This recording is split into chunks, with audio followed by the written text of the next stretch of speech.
Hello, how are you? Welcome to a new installment of your Pharmacy Assistant. On this occasion, we would talk about what it is used for and how it is used. So, let's take a look.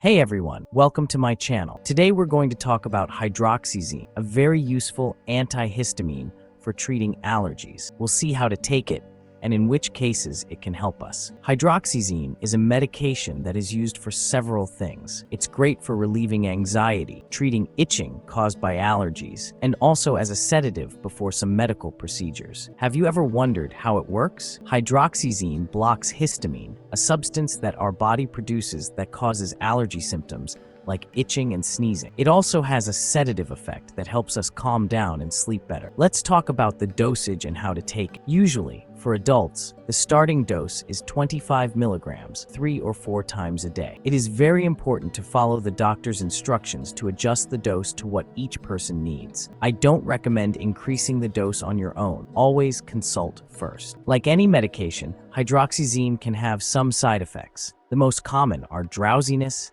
dizziness, and dry mouth. In very rare cases, it can cause more serious effects, such as confusion or heart problems. If you notice anything unusual, call your doctor right away. It is very important not to mix hydroxyzine with alcohol or other substances that depress the central nervous system, because they can greatly increase the sedative effect. To summarize, hydroxyzine is a very effective medication if you take it as direct. Always follow your doctor's instructions and do not hesitate to ask them anything that is not clear to you. Thank you for watching this video. Don't forget to subscribe and give it a thumbs up if you liked it. See you next time. If you've made it this far, let us know in the comments why you're using this medicine.